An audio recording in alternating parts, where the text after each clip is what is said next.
If you wanted to see it, Matt, it's twitch.tv/Mandible Judy if you want to like monitor it all, not that you Cool. need to. Cool. There's a Uh, funny bug on my screen. what funny bugs? Welcome to the Mandible Judy cast and crew stream special guest makeup and vanity set. Uh, hey. Hey. Chris, I think you were actually in the middle of doing introductions before we popped on here, so maybe do it again. Oh yeah, yeah. I sure. Clayton is right above you. Well, actually, on my screen, he's right above you. He's the guy with the chrome dome and the white shirt. There's Clayton is I guess you could say co-producer. I don't know. We've never really give you a title. He runs the stream. We're He's emceeing. also yeah, he's also an actor in Under Dead Water, which is our spin-off of Mandible Judy audio drama.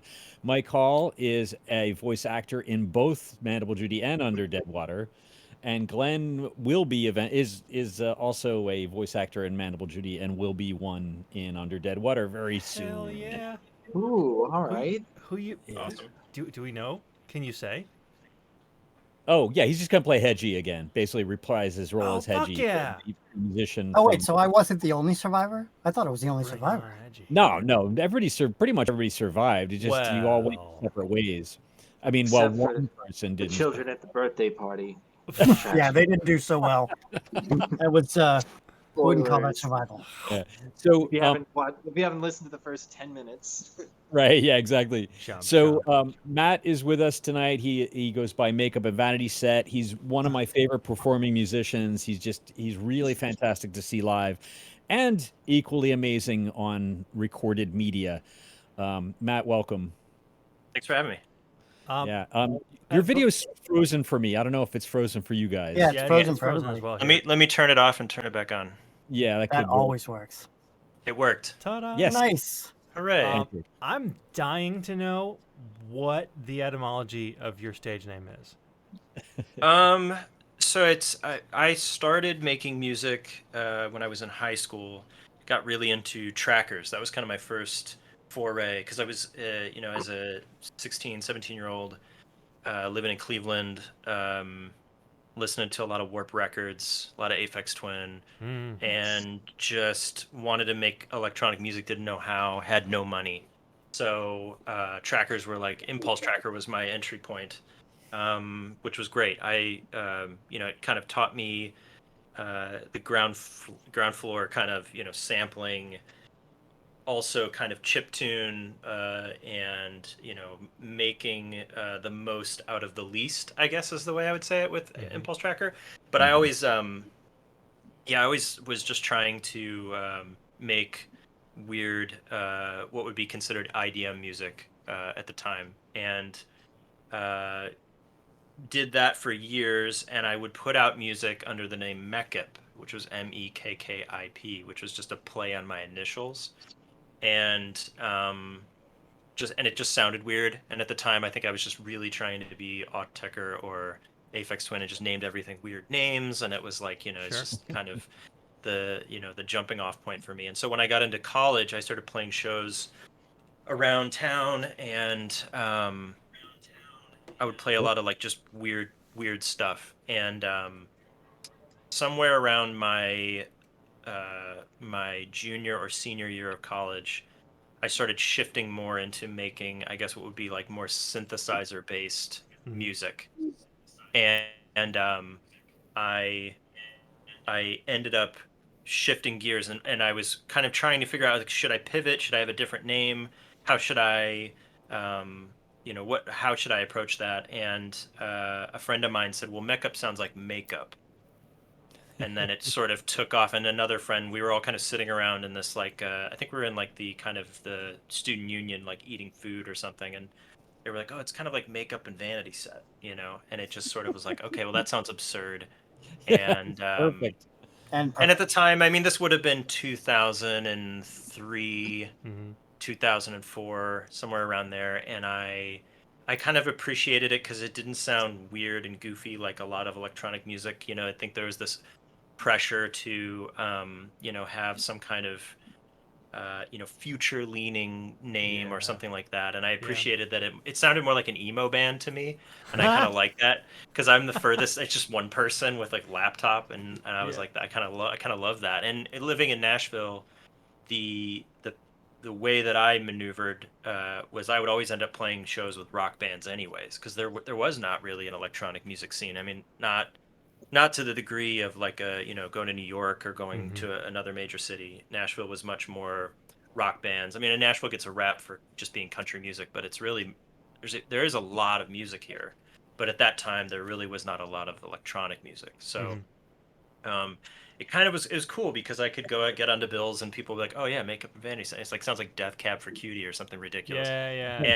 And so then it would be me like making really loud abrasive music, and it was cool because it always caught people off guard. Is like if you were sandwiched in between two rock bands, people were really not ready for that. And I always Yeah. love that because when you play a show, I mean, Chris, you probably know this, like when you play a Yeah. show and it's all electronic artists, after the first, I mean, the crowd hopefully knows what they're getting into, but after the first or second act, like the jig's up, like everybody, they know what they're in for.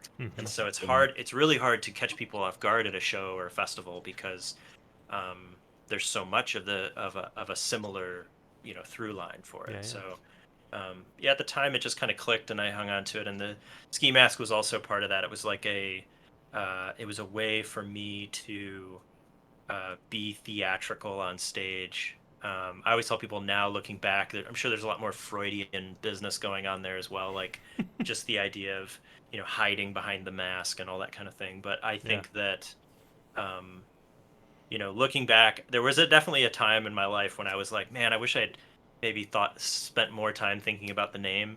And then also there was definitely a time where I was like, I really wish I had never put on that fucking ski mask because when you play a show in a wool ski mask, there's Oh my no way to god. avoid that like soft approach to heat stroke and Mhm. probably impending death. And so it's yeah, so it always makes for an interesting experience live. But yeah, that's how I got to where I am with the name and the aesthetic. Awesome. You've already in that answer, you answered like 3 of my questions. Luckily, Yeah, I've got 3 others that I didn't send to you and hopefully won't take you off guard.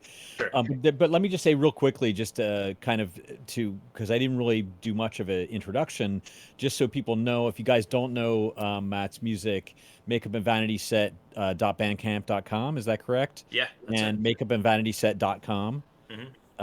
Both both great places to find out about his music. It's really nice big images. You can click on his website and music to hear and take you right to Bandcamp or to wherever the release is being sold. Um, Matt does original music releases. He also does scores for narrative television, docs, podcasts. I would say that you're kind of somewhat known as a favorite in the genre that sometimes is known as synthwave or outrun, but really that just means that you're super good at producing dynamic pieces of electronic music. And because like that, those genre names don't ever last very long, right? It's kind of like they're here and then they're Yeah, gone. I first came to know your work because of chip music festivals, like Low Level. I think was the first time I saw you, and I yeah, think I came to you that night and asked you about doing a remix yeah, for my Confessions of a yeah. I don't remember the name I've of got the the CD. It's record. like CD's back there on the shelf Awesome, behind me. awesome. Yeah, I love that remix. It's yeah, me too. Matt did a remix of one of the tracks from the Toxic Avenger. It was super fun to hear. Yeah, it was super Uh, cool. and then I saw you at Low Level. Sorry, at Magfest soon after that. Hmm. I guess I was the MC, so to speak, that night. Oh Kind of yeah. as I was kind of a deer in the headlights half the night, but it was super fun anyway. I remember picking up your film score to 8888. I don't know if that's Yeah, how you pronounce that. yeah, And that just completely blew me away as soon as I heard it. Super moody, atmospheric, semi horror, more like slow burn horror, I guess you could say it is, yeah, yeah. suspense. It was Joey, the director, who is still one Mm, of my best friends. mhm. And he and I still collaborate all the time on stuff.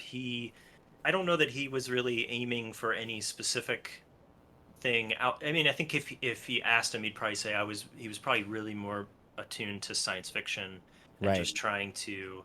And it was weird. He came to me and he said, "I really want you to score this they wanted to license a track, Mhm. and for the end credits. And then he was kind of like, well, what if you like, how about you do some like light scoring, you know? And they didn't have a lot of money, and I had never scored anything, and so I was like, Mm. great, let's do it. You know, it sounds like a Amazing. blast. And so I scored the film, and I remember I did something that was like light and airy and probably more akin to like something that feels a little more Brian Eno-ish, you know. And I sent that in, and he said, no, no, no, I want it to be like dark and moody and all these things. And I was like, great. So I came back and I watched the movie like 100 times, and I was scoring. And then I when it was all said and done, the record just sort of came out of me. You know, I just sort of kept envisioning in my head, you know, okay, so you get to the end of the short, and the main character's Val has fended off this alien being that's trying to break into her room and abduct her.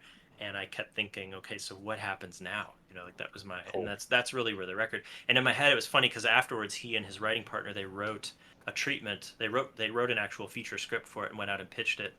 And uh, they the thing that I pictured in my head was more akin to like you know, Val's kind of like a Ripley-esque character who's now fighting off these aliens, and she's in her house. And so Mm. in my mind it was sort of like Alien meets like Evil Dead 2. Like they're, you know, as far as like the setting, you know, it's a small house, and it's kind of these berserk beings trying to kill her, and she's just trying to do the best she can. And then when he wrote it, he made it like almost like an ET, kind of like there were kids and things, and it was like Mm. a complete 180 from where I went with it. But that, I Interesting. mean, the record in my mind, that's what it was. It was like, okay, it was this Val versus these aliens. And yeah, it was a cool experience. It was the first time I'd ever scored anything. I'd never, and it's something I'd always wanted to do. I just never, I took the long way. I got out of school and I thought, I don't know that I don't know how I fit into the music business, which I had gone to a school that was specific to like music and music business. And Hmm. so when I came out, it was like the business end of it made no sense to me. Mhm. And I was really unsure how I fit into it and how I fit into it in Nashville. Because at the time, I was in college, like at the time when MP3s and it was like things where the industry was really shifting. You know, my Right. freshman year, I remember Kid A came out and Discovery came out by Daft Punk, and it's like the landscape from my freshman year to the end was like Kid A. They put out Kid A, and then at the end they're like giving away that record for free. You know, like trying these new methods of like trying to, um, you know, figure out how what the business looks like. And Right. at the time all the professors were like, I think, pulling their hair out going, you know, we don't really know what this whole industry is going to look like, or if there's even a job for you. You know, how is this even going to work? And everybody Hmm. was kind of in panic mode. So when I got out, I was just like, well, I'll just get a day job, I guess, and I'll do that. And I kind of put the music business to the side and didn't really think about it. And so I had a day job for about 10 years. I worked for a university in Nashville and doing something completely unrelated to music. And I just kind of kept plugging away at it on the side, you know, just doing music stuff here and there. And it slowly kind of snowballed to where it was like, okay, there's actually money, there's actual income with what I'm doing and what I'm able to do. Mhm. And maybe I could consider, you know, doing that full time. And you know, it took 10 years. There was definitely a grind. It's Hmm. definitely burning the candle at both ends. Yep. But you know, Joey was one of the real stepping stones there, because that was really, it was like, okay, I can actually do this. Because I wanted to go to film school. I actually looked at film school before I looked into music, because I always have loved music, always have loved films. Hmm. Always had a deep affinity for films and soundtracks and things like that. So it's kind of weird that the way the cross section happened, it happened not in any. I have a lot of people that reach out to me that are like, "Hey, I make music and I want to know how to get into scoring," and I'm like, honestly, I cannot tell you. I Right. think that just have to make a lot of music and keep at it. And you know, if people come to you and say, "Hey, will you score my short film?" Do it, even if they have no money, because I mean, it's a Hmm. great experience. You learn a lot, Yeah. and you never know. Like the whole idea is you meet people along the way who, you know, want to collaborate, and you know, I always tell everybody the mantra that I have for working, especially in film and television, like anything soundtrack related, is I basically have three rules. Like, don't be a dick. Um, It's a good Always do life good lesson right work. there. Always um, be useful and do good work. You know, that's really it. Like if you can show up and not be a jerk to people Mm-hmm. and find a way within whatever the parameters are, like the people, because I used to get really nervous. Like the bigger projects started coming my way, I would get like totally get lots of anxiety about like, okay, I really don't want to screw this up. But then I started realizing like it's all right because like they asked me to be there, so they gave me a seat at the table. I don't need Yeah. to. I just have to show up and do what I do. Like I don't have to like Yeah. get nervous about it. And I think you know that really eradicated a lot of the pretense of the scariness of show business or whatever you want to call it. Like it just at the end of the day, I'm like it doesn't. All that stuff doesn't matter. To me, it's a miracle that anything gets made. Like any film ever gets made. It's insane. Like all the hoops that people have to jump through. Yeah. So the idea that they're going to invite me along at the very end of that process to put some music on top of things, I'm just like, great. You know, show me where. You know, tell me where to show up, and I'll show up. Like, let's do it. So. Yeah, I think Yeah. at the end of your with your 3 rules and everything, it really Yeah. does come down to who you know. I mean, I've said it a million times. I mean, when I got into the music industry back in the late 80s and early 90s, it was literally because I met some guy in a mall that asked me if I knew how to run a follow spot. I'm like, I don't even know what a follow spot is. What the hell's a follow spot? He's like, come on down to this club, I'll show you. And then boom, I was off for the next 20 years. Yeah. I just, end up in live industry. And I love that. That's awesome. yeah, it's just kind of how it works. And then you just Yeah. get to know people and don't be a dick. If you're Yeah. not a dick, more and more people will be like, that guy's cool, work with him. Yeah, I think a lot of people write off I mean, it's easy because in our culturally now, there's so much emphasis that's put into the grind. You know, like you really have to grind it out. You have to do all these things. But I think in that people get, and especially with music, music's hard because the idea of like how the music business works has been like absolutely like I do all this stuff with true crime podcasts, and we were talking to this guy who's a lawyer, and he was basically saying how TV shows like CSI have absolutely ruined courtroom process. Yeah. Because a jury sits there and they listen to some forensic expert, and it's not David Caruso whipping his glasses off. It's like really dry, and it has absolutely obliterated how lawyers can get the point across because juries just zone out and are because they anticipate something like what they see on television. And I think with the music business, we have things like American Idol, and we have all these things that have made it look like, well, like this is my shot, and every time I fly out of Nashville, Nashville has all these like little in the airports, they have all these little cafes, and somebody will be sitting in there strumming their acoustic guitar, playing it, like hoping to get discovered, and I think I'm not saying that doesn't happen, but I'm also saying like you do have to at some point recognize that it's all about meeting people and not discounting that person you met in the mall for like the big shot, Right. Yeah, it's funny how because that works. it's not realistic. It's not realistic. You have to recognize that you're going to have to put in work. And it's going to take time. There's my old boss. He has 3 musicians for his kids, and they'll play in anything from progressive metal to whatever. I'm trying to remember the name of the damn band now, but their oldest has been going through performing as a drummer, going on tour now with some heavy metal group that's up in Canada and then down across and whatever.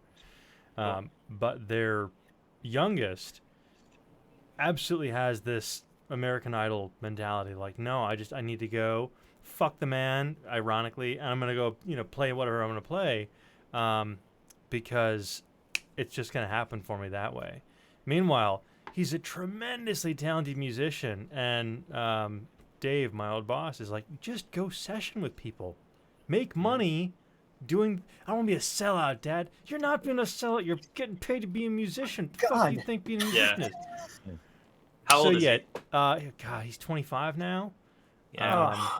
Which, That's why You should introduce him to stories of how like Rick Wakeman got into like basically was pulled in out of high school doing session work for like pretty much nobody, and then before he knew it, he was doing session work for Bowie.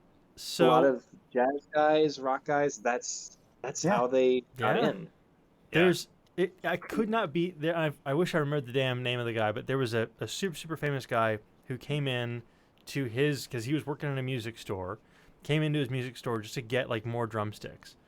And he sat down with this guy and took 3 hours out of his day just to talk to this kid. Just like, hey, you're super cool. Let's talk. Let's have, and just hashed it out with him.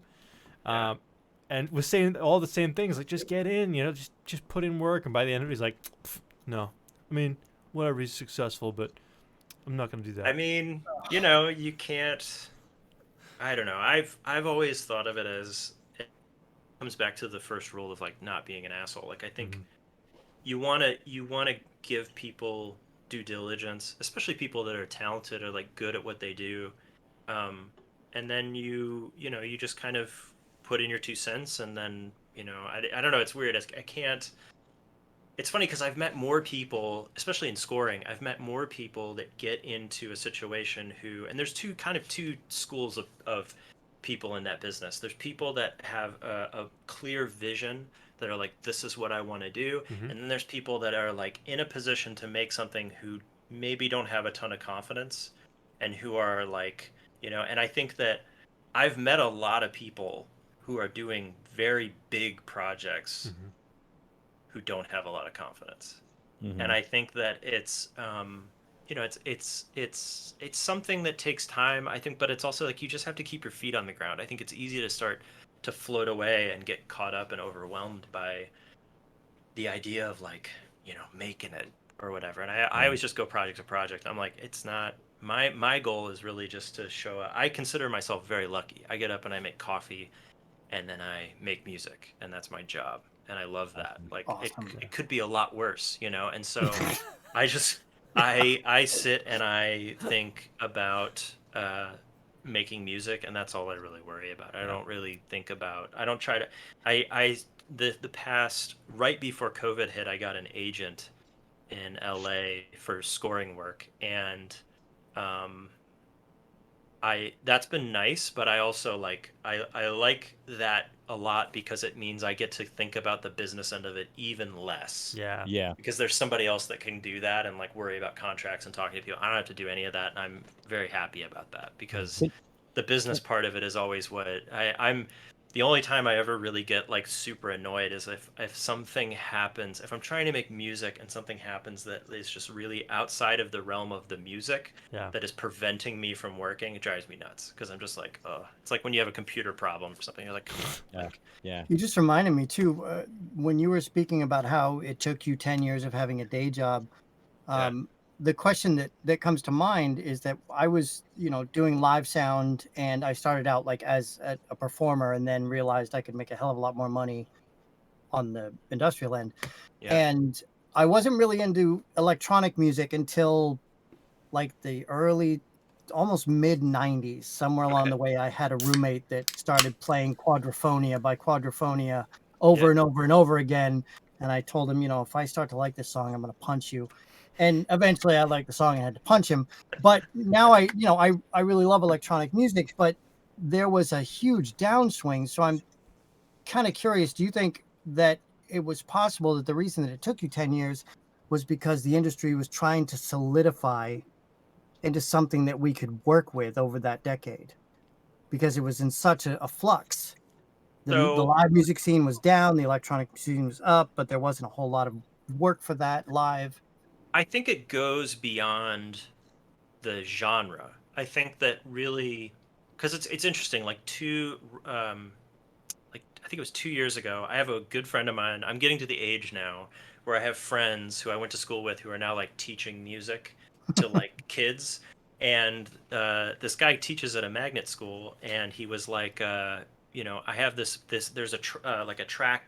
It's a program within the school curriculum where a student can do this kind of final project, and they have to write a thesis.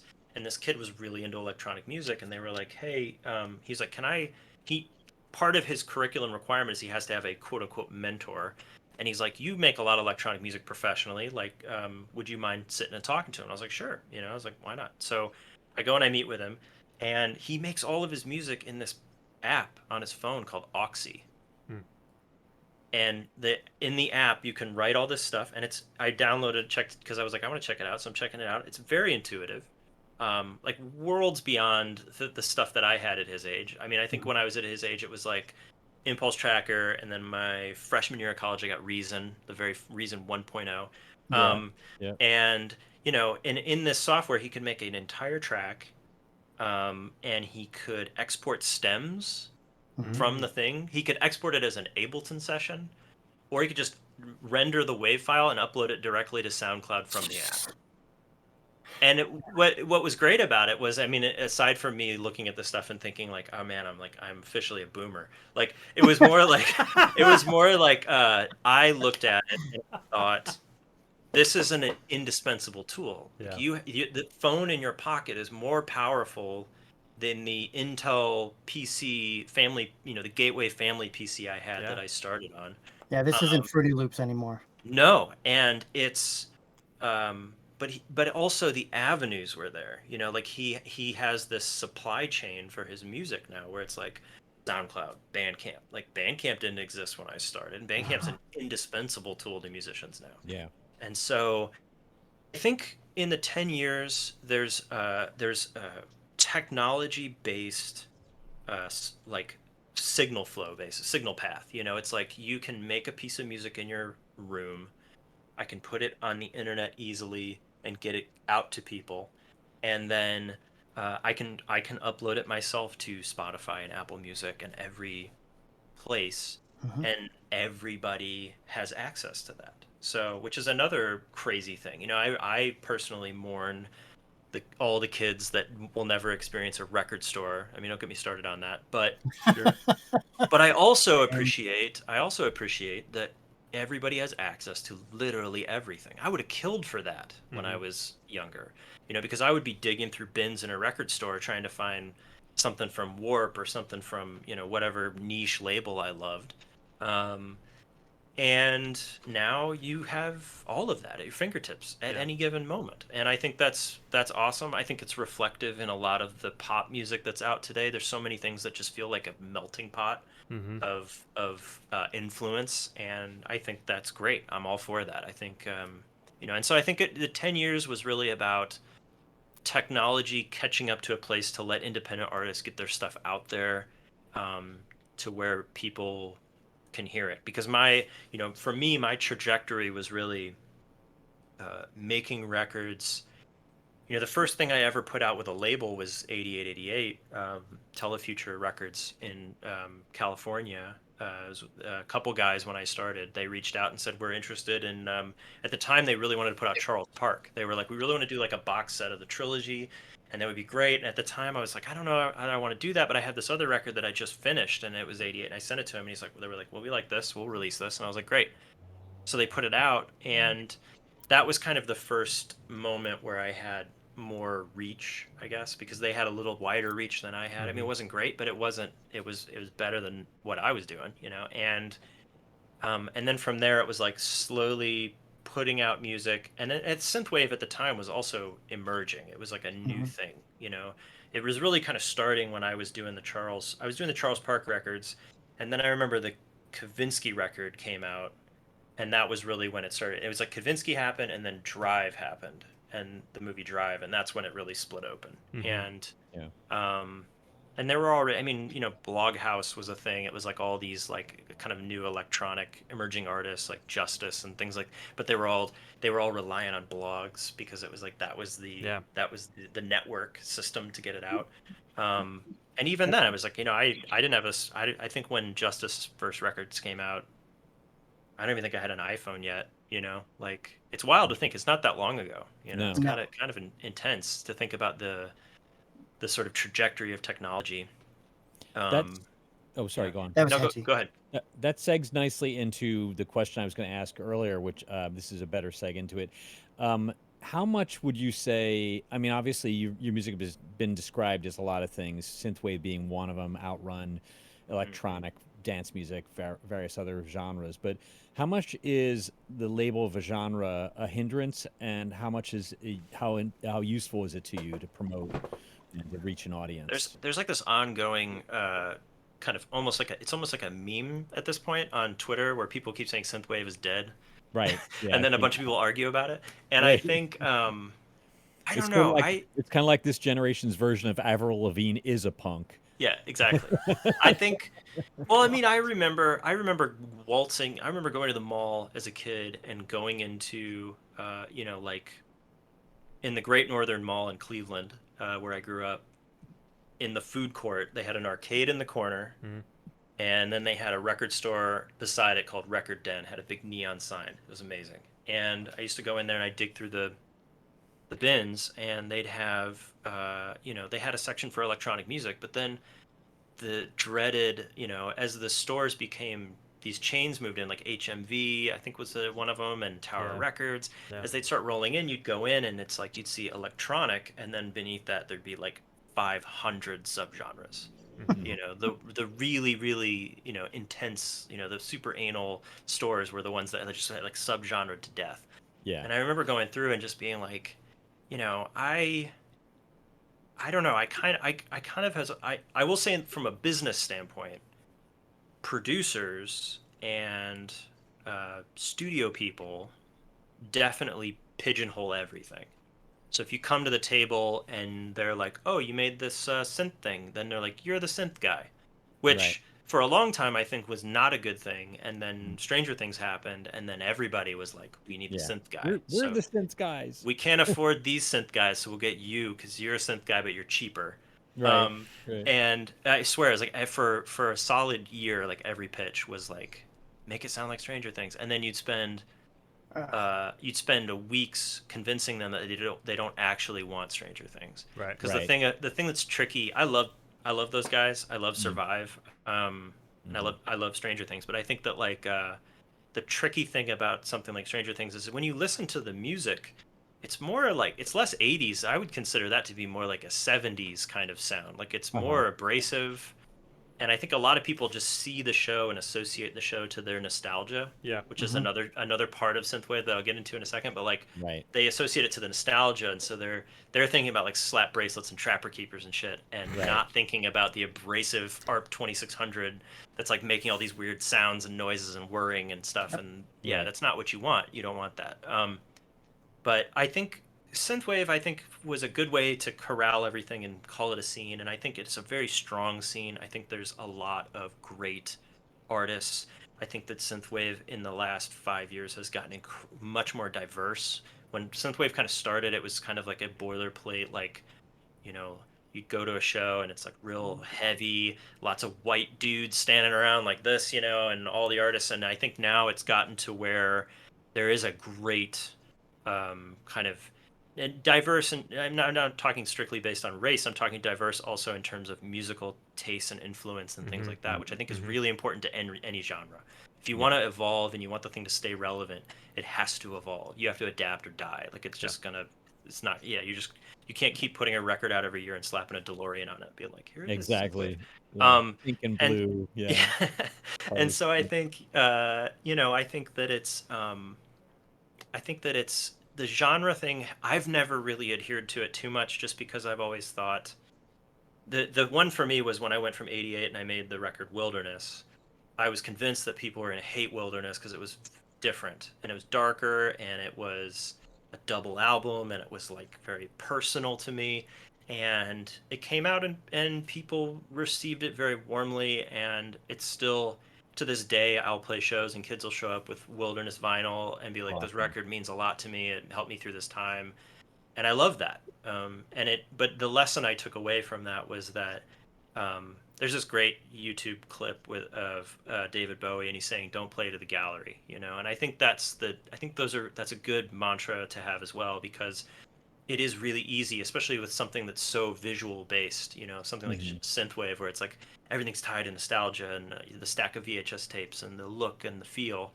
Um, at the end of the day, just do what feels right. Mhm. I remember I having a conversation. I scored a short film for Anthony Scott Burns way back when called Manifold, and Anthony's a super gifted director. He's also a super gifted musician. He makes music under the name Pilot Priest, amazing musician. And I remember talking to him early on, and just being like, I'm worrying about thing or whatever. I think at one point we swapped some music. Like he sent me a session and I sent him a session. And I remember I opened up his session in Ableton. I was like, this doesn't make any sense. This is all wrong. Like everything's clipping. It's like I was like, it kind of blew my mind. Like, oh, it broke all these rules, but it sounded amazing. And he was like, yeah, none of that shit matters. Like as long as the notes are notes. If the notes are good, and they're all in the right place and the things are happening in the way you want them to happen, it's fine. Like you don't have to worry about this stuff. And I always took that to heart, because not just from a engineering standpoint, but just from making music in general. Like, it's a gift to be able to make music. So the idea that you can sit down and just make anything is always super exciting to me. And synthwave, at the end of the day, it really has nothing to do with that, which is, I think, a good thing. So let me ask you, in that same vein of things, then, when you're getting in and, as you say, you make your coffee and then you can make music. When you're getting in there and you have days that are not specifically slated for, I'm doing this thing this day, and I don't know what your process is, so I don't know if that's actually part of your process or not. But do you have, just referring to the technology and the tools that are available to us, and how many different things you can now do, and how many different ways you can stretch a thing?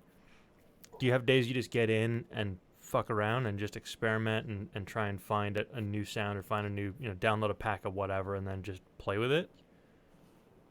Yeah, totally. I think that was the big epiphany for me when I quit my day job, because I went, and the thing I always say is like, working full time and making music at the same time, trying to do both of those things at once, taught me this economy of time, to where it was like, I don't have a ton of time to screw around, which teaches me how to work fast, but it also completely removes the sense or the time for discovery.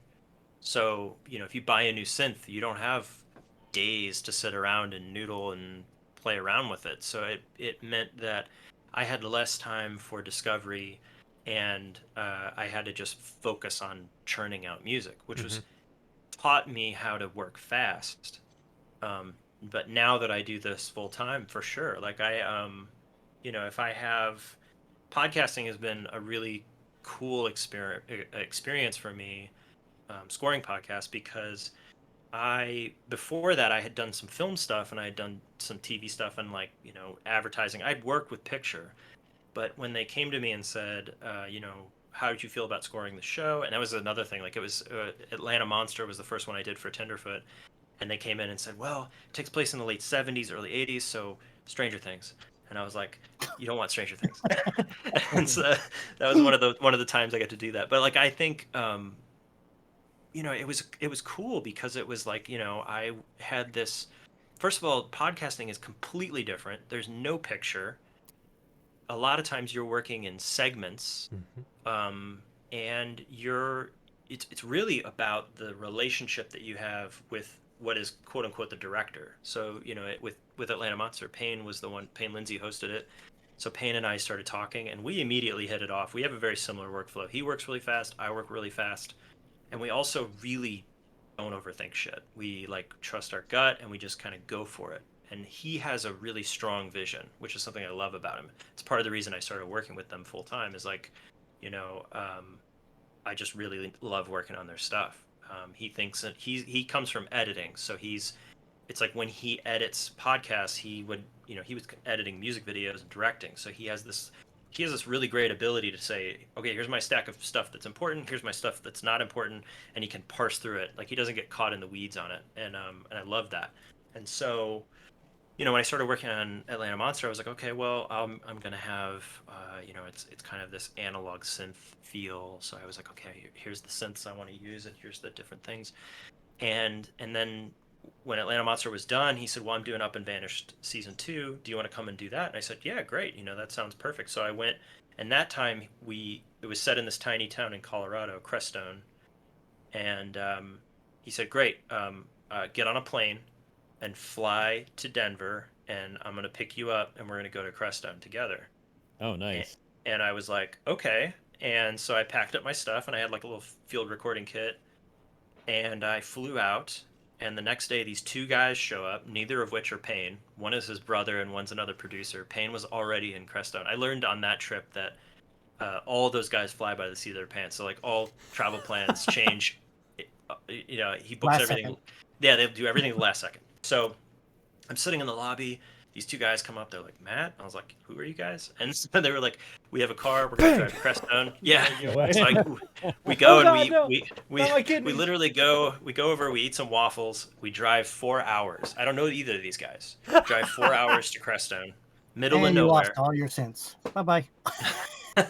And so we get there, and they're like, oh yeah, Payne's not going to be here for a couple days. He got delayed because of something. And I was like, okay.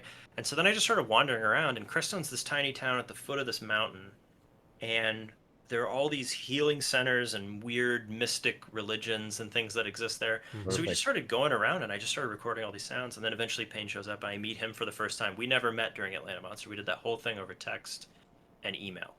And Oh, what a world so he we sh- live in.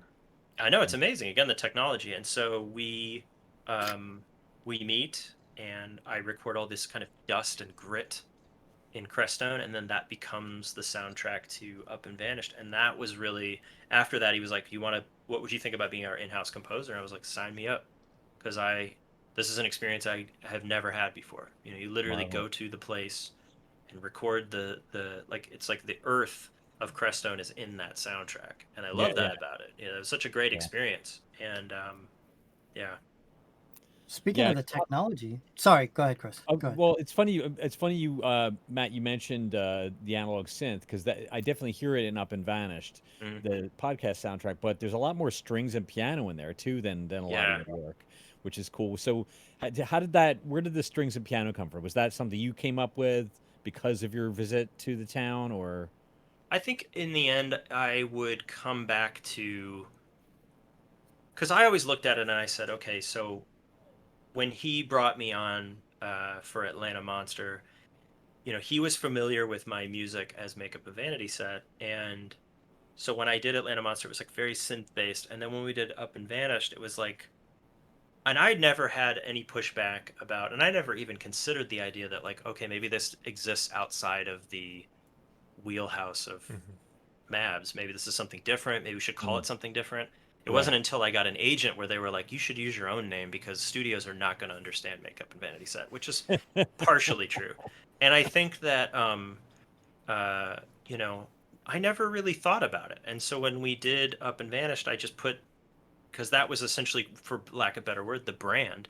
And so I thought, okay, you know, when I started doing Atlanta Monster, I was like, well, are we going to release the soundtrack? And they were like, well, I mean, sure. Like, they were open to it, but at the time I was like looking around for other podcast soundtracks, and they didn't exist. I mean, the guys that scored Serial had a SoundCloud playlist of their music, and that was the only thing I could find. And so we were really kind of, you know, in uncharted waters. And with Up and Vanished, I just did what felt right. You know, a lot of the sounds that I gathered there, we go into these spiritual centers, and it was a ghost town. There's nobody there, but there'd be bells and drums and weird prayer, those big barrel things that you spin around, and it's like a prayer. And we were like at a Shumei center, and we were at there was a spot with a guru where they had the guru's sandals. He's like long dead, but his sandals have the essence. And so they would carry it into this little house with a bed that they'd made for him. And they put it, and I'm not joking, in the corner they had one of the stones, the Indiana Jones Temple of Doom stones. I walked in and I saw it immediately, and I was like, fuck, that's a real thing. Like, it's a thing that really exists that people like. And I was like, shit, we have to steal that somehow. But like, it was all the sounds I got, though, I was like, when I came back, I was like, okay, so what are the things that go with this, you know? And for a lot of it, I like, a lot of my favorite soundtracks are textural. I mean, I'm a huge Johan Johansson fan. Awesome. Absolutely huge. You know, and I really love, you know, Cliff Martinez. And I love the way that those composers blend electronic means and acoustic sounds. And so when when it was like, okay, we're going to do this, Up and Vanish thing, I was like, okay, Up and Vanish season 1 had no soundtrack. It was all licensed music, sourced. And so I was like, okay, well, the main thing I wanted to do was really put some kind of footprint on it, that it was like, okay, this is going to be the sound of Up and Vanished. And so I let the place and the case kind of dictate that. It's the other. I mean, the crazy thing about being there and getting all those sounds, that's really cool and all, but it's also really intense to suddenly be standing there looking at an apartment where some woman went missing. You're on the Right. ground, and the people in this town. Somebody knows something. Somebody here probably killed this girl, and there's like Yeah. no one, and it's not a lot of people. Right. And so that was a heightened thing as well. It kind of dictated. And I've always been very, I try not to think about it too much. Like I always tell people, a lot of my music I think is, I could qualify it as accidental. Like you sit down and you're like, all right, where am I, what am I going to do here today? Like we're just going to, like I never really sit down and say, this is my plan. I have a lot of technology that I sort of, like I got really into modular a few years ago, and when I started doing that, um, I always refer to modular as it's less like it's less, I'm not a conductor. It's more like I'm like shaking hands with the instrument, Mm-hmm. and it Right. just is doing things, and it's responding to me and I'm responding to it. And I Right. think that you know for me, all music is that way. I think that I sit Mhm. down and and synths are great for that, because Mhm. you can get synths and you can go through and have all these presets, or you can kind of dive in and see where it takes you. And I think that's what's always really attracted me to electronic music, because it's more of a conversation than anything else. Yeah, between the human and the mechanical system, right? Yeah, Like some kind of Yep. system that's built that you can manipulate, but you can also kind of let it do its thing sure. algorithmically, and then just see what comes out and start to tweak it. Well, and also like making music electronically and having it resonate emotionally is Mm-hmm. also a whole nother thing. I mean, Yeah. I think it's very easy to just dial up some things and have some stuff to come together, but to do something that elicits emotion, you do have to, you are kind of, it's sort of, it's me. I always tell people like, you know, you could take any electronic artist, you could take me and pick me up and put me into like Daft Punk's studio, and I'm not going to make Daft Punk's music. Yeah. That's not the way Exactly. that works, and I Right. think that it's and I think there's a lot of people out there who are producers who get into like the gear acquisition syndrome or whatever, where like they just got to Yeah. buy that new thing because it's going to fix their thing or make the thing. And Right. like Yeah. I'm very utilitarian in my space. I have a lot of stuff, but like I also like, nothing stays here if I'm not using it. Like if I don't Mhm. use it, I'm just like, I feel very much like it needs to kind of, I don't want to be MacGyvering my way through this. I'd rather have the thing be more like a Swiss Army knife, where I just have all the things I need Yeah. and I'm ready to go. I also have always adopted the Vangelis studio method, which is like everything's always on. I run everything through a mixer. That way, at any minute, I can just it up and get whatever I need and do it. I don't want to patch anything. I don't want to like. I'm very. That's my workflow. My workflow. Like I work fast, and I think a big part of that is the workflow is fast. Mm-hmm. And Yeah. workflow is everything. You live and die based. I mean, any industry, you live and die in your workflow. Yep. So Absolutely. So I had a question and a recommendation actually. yeah, You said you really like the mix between electronic and uh, how did you put it? acoustic. Acoustic. Yeah. Um, there, there's a really old soundtrack to a video game of all things called MechWarrior 2. Mm. Oh, look at you with the fucking deep cuts. Find it. Yes. It's still to this day one of my favorite soundtracks to listen to, just Yeah. randomly, because they Yeah. do a mix of like synth, strings, drums, and it's very inspiring. And I Yeah. absolutely agree with you. The few times that I've messed around with electronic music, that you just kind of play around until you find a sound that has a synergy with whatever the emotion you have going at that Sure. time, Well, and you It's find funny that. because I had never really I hadn't done really much work with video games, and then I scored a game called Brigador a couple Nice. of years ago, and Brigador was an isometric mech game Hmm. where you're running. It's on Steam, and when they came to me, so the sort of short version of the story is I had a friend who was at the GDC conference in New York. He was writing there. He was there writing for Killscreen, and he was standing in line for pizza. and it was a long line, and everyone in the line was drunk, was his description. And in front of him, there's this guy, and he's all crazy hair, and he's got his backpack, and he has a laptop that he's pulled out of the thing, and he's showing this guy this game that he's the developer. It's him and his brother. And so he's looking over his shoulder. He's like, "That looks really cool." He's like, "I write for Killscreen. I like to can I check it out?" And he's like, "Great." So they like go over, sit down, check out the game, and he's like, "Cool." And so he starts asking him all these basic questions. Like, what are you doing for the, you guys have your legal, you're all set up, you're doing this. Who's your distributor? And he said, "What about the music?" And he's like, "Yeah, we don't have the music yet." He's like, "But we don't want it to sound like a video game." He's like, "Really, we want it to sound like John Carpenter." And my buddy who was there said, "I know a guy." And he put me in touch with them, and that was their whole shtick. Their shtick was like, we don't want the soundtrack to sound like a game. We want it to sound like a movie. And so I just started writing stuff, and I would send it, and it was the easiest gig I ever had in my life. I sent them songs, and they would be like, "This is great. Just keep doing this." And because they're like because it's game development, they were like, they had good resources and things, so it was like a really good gig to have. But it was so they're working on a follow-up right now, a sequel to the game, and I've scored it. Score's been done for a little while, but development's been a little rocky, so they're still in the process of finishing. Games are like that. And they when we first started talking about the second game, we looked at the Doom 64 soundtrack. We looked at the original Fallout soundtrack, and we listened to what was the other thing? There was another thing too, but it was like these scores that were sort of atmospheric, and they had sort of this acoustic thing going on where there's instrumentation and things, but there's all of it is kind of rooted in this kind of basic brutality, but that sound sort of defines the context of the atmosphere of the game, not necessarily because so many games now it's like the music's all dynamic. It's like, oh, I pull my sword out and this music changes. And they didn't want to do that. They were looking at it going, we just want stuff that is going to just really it's going to really pin the environment and the craziness, and also the kind of hyperkinetic gameplay. And I think the soundtrack for the follow-up is great. I mean, I made it, so I'm biased, but I love it. And it's been hard because it's been on the shelf now for like a couple years. And it's funny, I was asked to play a festival in the Pacific Northwest, Neon Rose Fest. Right, it was the year before all the COVID shut everything down.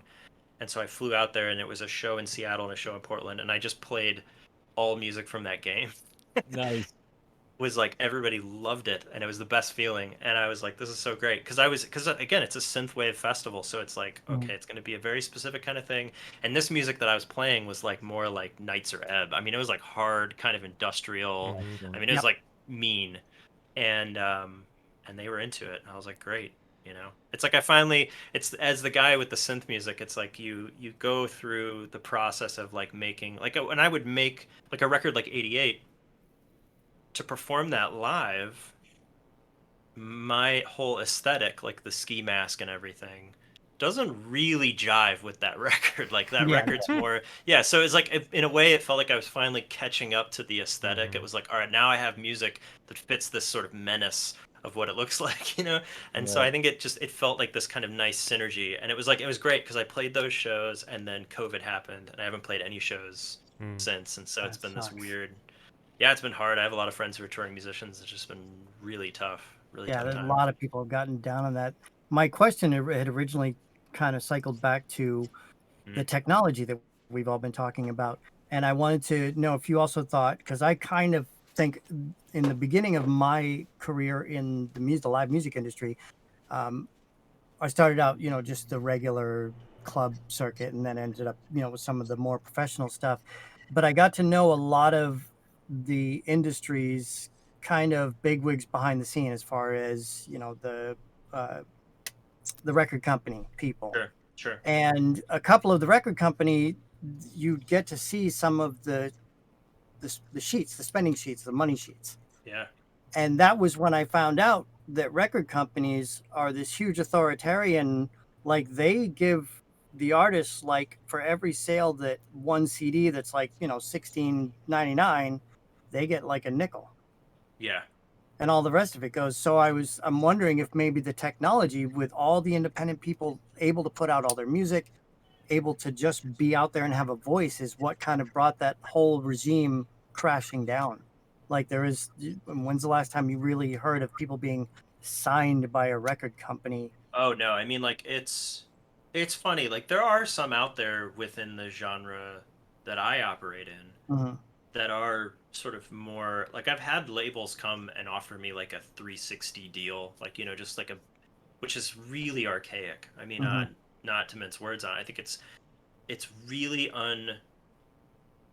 it really doesn't make any sense for any independent artist to sign with a label, especially at that level.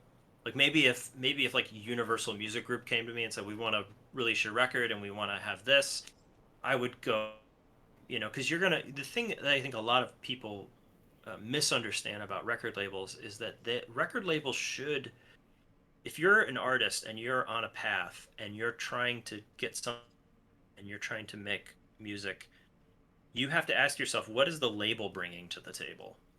And it Right. can't just be they're going to put my record out. They got to have reach. They got to have ability to promote that record.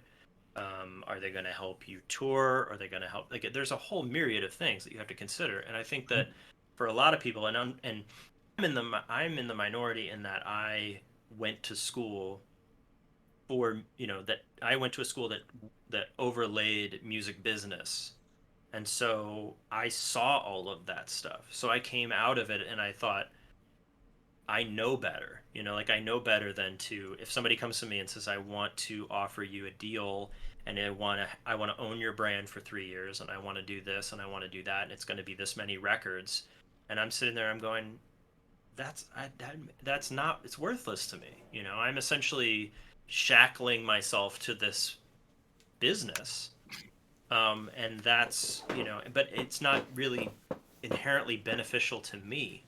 Right. And also, I've always been super weary of any label situation where the label's going to be like, we own everything you do. Oh, Yeah. Um, Welcome back, Clay. yeah, and it's because that's, again, not helpful to me, especially as I started getting more and more into soundtrack stuff. I thought, okay, well, I don't want to have some murky situation where somebody's coming to me and saying, we want you to score this thing, we want you to do Project X, whatever. And I'm ready to sign the contract, and I'm like, whoa, wait a minute, I got to clear this with my label, or I have to, like, I don't ever want to be in a position where a label's dictating to me what work I can and cannot do, or who I right. can and cannot network with, because then they're stepping on my ability to do, because at the end of the day, like, if you're making music, you do have to admit it's a business. Like, it is a business, that what you're doing. And especially if you're, I mean, from like touring and things like that, like, that's a whole enterprise and all those people depend on you. And so you have to be smart. If the artist you're touring with makes a bunch of bad business decisions, it's going to hurt them, but you're also out of a job. Mhm. So I think that you do have to consider all that stuff when you're talking to labels. Thankfully, I've been really lucky. The labels I've dealt with have all been very it's almost always an album to album thing. Like I'll come in and do a deal for a single album, and then if that works out, we'll go and do another thing. If there's a deal at all, a lot of times it's just sort of an agreement where it's like, okay, this is how we're going to do it. And I've worked with some really great labels. I really loved releasing with Tell the Future back in the day, and I've done records with Electric Dreams and Data Airlines. I've worked with a ton. I love that label. I love everybody involved over there. It's been really good. I've been doing some stuff with Ship to Shore Records out of New York. I love those guys. Just this last year, we did Music System, and we got the Overpass soundtrack on vinyl, which is a game I scored, and they're awesome. They do a ton of like genre film soundtrack releases too, Right. and a lot of video game soundtracks. Tell them to pay attention to my 80s films, man. I've been sending them Yeah. stuff. Like, yeah, I don't know what I mean. Admittedly, these films were not winners. Like, they were definitely also rans in the 80s, but they were so genre. They're I'm like, pretty sure both of those guys came from Troma, though, didn't they? I maybe, I don't know. I Yeah. actually did not even know that. Okay, So so I mean, I should go through Lloyd. yeah. Just call Lloyd. Yeah. Yeah, I've been trying to get. I thought at least Blue Vengeance that they would want to do that, just based on the title alone Yeah, and the yeah. fact that it's like a heavy metal murdering, guy who puts My God. pieces of mirrors in people's eyes, and yeah, it's but yeah, one of these days these things will come out. Um, It's like really good time for that kind of stuff though. yeah, Like honestly, right now I think genre, first of all, like especially with COVID, studios aren't really making anything. So mhm, that's true. been the big. That's been the hard part about like, oh, you get an agent, and then Hmm. COVID happens, and nobody's making anything. So it's kind of this Yep. weird like, you're waiting around. Mm. But also like I think the only films that are really getting produced right now are kind of genre films. But Mhm. Yeah. also there's this huge resurgence with vinyl, and these Mm. reissue kind of boutique labels are killing it. It's true. It's true. So and they're Terrorism, yeah. yeah, So I mean now's the time. I mean yeah, yeah. yep, yeah. It's great stuff. I wanted to actually I had another question for you guys for you about influences. You've mentioned a few here and there, and you don't have to spend a lot of time on it. I'm just curious, like who you would cite as somebody who really kind of spoke to you and kind of not just spoke to you like you enjoyed it, but that maybe even informed your process in some way. So I mean totally. As a kid, the movies that I remember the soundtracks to, um, the original Terminator Yeah. for sure. Um, Halloween, and Hmm. then that bridges into all of Carpenter's work, which was a Hmm. clear influence. Um, and and then when I saw Blade Runner, that kind of opened the door for me to Vangelis and his work. And synth wise, I mean, I always have been very influenced by him. And but that sort of seeing him open the door to me for these kind of, because I there was this era where like there were these major synth performers that would book these very like lavish gigs, the Jean-Michel Jarres of the world, Right. who would do these completely overblown, insane. So it was like that pivoted me into Jean-Michel Jarre, which pivoted me into Tangerine Dream. Mm. Tangerine Dream, obviously, a huge influence. And also, like a lot of times when I talk to people about the genre of synthwave and the nostalgia of the 1980s, I think that the way I've always approached it is that the main thing to me that's most important is not necessarily the hairdos and the clothes and all that stuff. It's more that like the 80s is this era where we cranked out so many incredibly fantastic, like just fantasy based Hmm. Mhm. works of art, Mhm. films, records. Hmm.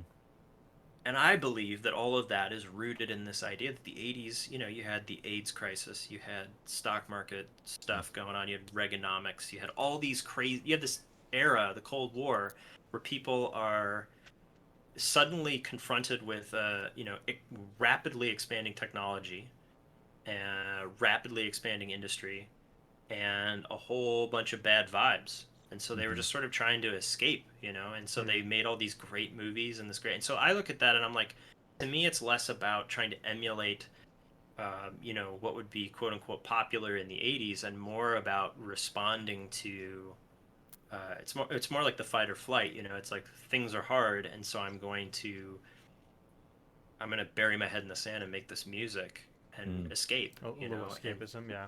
yeah. And so I think, Or address it. I mean, they live certainly, yeah, in a comedic way addresses, for rampant sure. capitalism. Yeah. Yeah. And I think a lot, there's like those overtones are in all of those things. And I think Hmm. that, as a kid, another big one I didn't mention, Marauder. Oh yeah. The first time I saw Never Ending Story, that cooked my brain. And I think that, Sent us all into a spiraling depression after watching Atreyu and his fucking Yep. horse. yeah, Thank you. Thank you very much. Atreyu and his horse, Artax, and then Gamork leaping out of like, giving me nightmares for the rest of my life. Oh I my think word, like yeah. but I also think about that too. Like I think about how in the 80s a lot of the kids content was actually really terrifying, Fuck. like Hmm. Dark Crystal and Yeah. Labyrinth. I You know, will like suck your a soul little kid got out. stolen. You know, like it's Yeah. like these are all. But it's also the era of like Elfman's Batman. You know, Yeah. and Which is Yeah. just which silly. is which are dark movies, but that didn't stop them from like slapping it on a Happy Meal. You know, like because I think Right. that's kind of the way it worked, and that's a good segue into another one. Elfman. You know, the first time I saw Batman, I was obsessed with it. I mean, it was 89. I would have been 7 years old. And Yep. I kept seeing the trailers and I was just like, oh my gosh, I have to see this. I think my mom was just like, oh, it's really dark. And she kind of tricked me. We went to go, she's like, we have to run an errand. I was like, great. And so we went and we get to the parking lot and there's a theater in it's like part of this big shopping center. And I saw the sign that said Batman. I was like, oh, mom, the Batman's showing here. Like as a kid, you're just like pointing out the thing you want. And we get out of the car and she's like, all right, I told you a lie. We're here to see Batman. And I like lost my mind. And we went in and the lights go down and that opening credits where it's zooming through the logo. I Mhm. mean, that changed my life. Like literally life changing Yeah. moment. Because it was just like, I'd never seen anything that was because you have to think the way I try to explain it now is like I have a lot of friends who are like very bitter about Star Wars, like the way Star Wars has changed over the years from the original trilogy. It becomes this Well, huge I'm argument. just bitter that Star Wars exists at all, but go on. Yeah. And so I'll have these debates with people, and I say, the thing is though, Star Wars, like Empire Strikes Back, was for me as a kid. That's the best not one. it's not for me though anymore. It's like Okay. for my nephew now. My Yeah, nephew has yeah. every Star Wars Lego that it is in Fair. existence. It's for him, Yeah. and Yeah, I fair. think that arguing over the merits of those films now, it's fine, but I think that like for me sitting in that theater, the thing I loved was Batman. And Yeah. for me, Batman was mine. And so to Yeah. go into a theater and see this thing that was mine suddenly displayed in a very serious, dark, and like Adult. wildly entertaining way Yeah. Yeah. blew my mind. Yeah. And I think that that's part of the magic of it. I think that like, and I mean it's easy to discount a lot of stuff nowadays, but I'm like there's a whole generation of people that are watching stuff. And I mean you can argue about whether or not it's good or whatever, but like I think that those kids are going, okay, I just saw this and it made me feel this way, and now I'm gonna go and I'm gonna interpret that into art at some Yeah. stage in my life, Yeah. and Yeah. that's awesome, And so Yeah. Elfman had a run in the late '80s, early '90s where he just Everything. everything was incredible, and even still, I mean, he put that record out this year, and it's amazing. I mean, I think that I applaud his weirdness and everything that he did always felt really daring. It was like unlike anything else that I'd ever seen or heard. And There's him some and Burton serious, were like serious whimsy there. perfectly. It was a perfect marriage. And Yeah. yeah. Go ahead. No, just at a perfect time. I mean, as a kid, it was like Yeah. Beetlejuice, Yeah. Batman, Edward Scissorhands, like Beetlejuice all is these awesome. films that were just so Yeah. fantastic and so crazy. Yeah. And you just did the score to the Warner Brothers documentary, Heart of Batman. But how Yeah. long was that? That was That would have been a year COVID has ago? destroyed all concept of time for me. Yeah, So I know, right? Yeah, probably all of us. Yeah. I think it was 2 years ago all Oh, in. okay.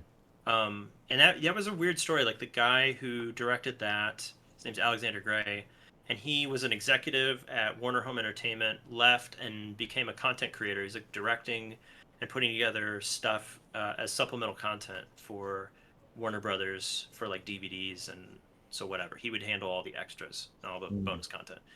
And he heard my music through a streaming service and liked it and was like, hey, I'm doing this doc about Batman the Animated Series, and I kind of want the score to be kind of analog and synthesized. And he's like, would you want to do that? And I was like, fuck yeah, I would want to do that. Because I mean, like, I grew up watching Batman the Animated Series. I mean, it was a huge, again, same deal. I mean, it was a dark, mature take Yeah. on the subject matter, and but still for kids, and that was amazing. And so he sent me the film, and I wrote a bunch of music, and then I had um, a really interesting experience trying to get so when because he was a former executive, he actually got a deal structured for that. 9 times out of 10, when you do that kind of thing, it's a work for hire, so they own everything when you're done. The Right. same Right. guy, he and I did. If you go and you buy the Blu-ray for HBO's The Watchmen, Mhm. all the bonus features on that, I scored all of that, Oh, nice. Oh, which cool. is a really cool project, super awesome. All the time I spent shit talking Damon Lindelof after Lost and Prometheus, I then paid for it. Karma came back at me because I had to stare at his face with my name watermarked across it for hours. um, but I loved Leftovers, and I love Watchmen, so Yeah. mea culpa. But I think I for think it that just one, balances the scales, though, doesn't it? it did, it I did, mean, it did. in my mind, Yeah, Prometheus is still a big fucking stone on that scale, but Mm, yeah, yeah, yeah. Um, no, but when we did that, the deal with Warner Brothers and HBO was basically like, we own it. It's a work for hire, so you can't ever release that. You can't ever do anything with it, which just Mm. sucks because I really love all the music I made for that. But with Batman, he went in and he said, I got you a deal to where we're licensing this music from you, and that's really then cool. you own it and you can release it. And I was like, great. And then they gave me like it was like, no, it was more than that. It was like 4 gigs of artwork from the show. And they were like, if you want to put out a record and use this, you can totally do that. And I was like, Holy great. I was shit. like, this is awesome. So I got my graphic designer, and he like put it all together. And then we started talking to the plan about getting the thing made. And then the director came back and he said, "So what are you doing?" I said, "Well, I think we're going to put the record together." He's like, "Great." He's like, "Okay, so did you license all that artwork?" And I was like, "What do you mean license all that artwork? You gave Oh it to me." no. Oh And so no. then I had to go back through the channels with Warner Brothers and DC and secure license for all, Yeah. which was a pro. And like I said before, like the situation where I'm trying to make music and my computer won't work and I'm Yeah. like losing my mind. That was that's like gotta be a that headache. was like a Oh my Richter God. scale level. Like, I Yeah. hate this. I hate everything about this. I hate the business end of it. I hate the way it works. But I Mhm. understand why it is. I mean, Yeah, it's a yeah, of course. huge IP, and they're looking at it and going, "We have to protect this so that Joe Blow doesn't just start selling all of his Batman shirts on Etsy and making Exactly. a bunch of like you have to license Right. that stuff." I mean, So look how long it took Bill Finger to get his name on Batman. exactly. And yeah, it's a tangled web. And but it was, in the end, it was a really cool. I mean, it was a good learning experience, and also the final product, the vinyl we did for that, was just unbelievable. The packaging, which I had nothing to do with. I mean, it was really Joseph Ash and Sound Machine Records here in Nashville. I mean, tight with those guys for years. We all went to school together, and then Casper Newbolt Version Industries, who's done a lot of design work for me over the years. Super gifted artist, amazing film poster designer. He designs film posters for a living and is just super good at it. And he, they came in, and Joseph like listened to the thing and was like, okay. And Joseph's a huge Batman fan, and he was like, if it's anything Batman and we have permission to do it, we're fucking doing it. And so he came in and he said, okay, here's what I have. And he brought in this, there's a Harry Nilsson record for his soundtrack to a Dracula. I think it's called Dracula. And if you I look at, didn't know about this. so I if you mean, Google it, there is he put it out on vinyl, and the way the vinyl worked is it was like these 2 sleeves, and you open them up and it's like his arms. So it kind of looks like a bat when you unfold the gatefold and the vinyl slips through the center. It's a really cool design. yeah. And Joseph, to his credit, shows up and goes, "This is what we're doing.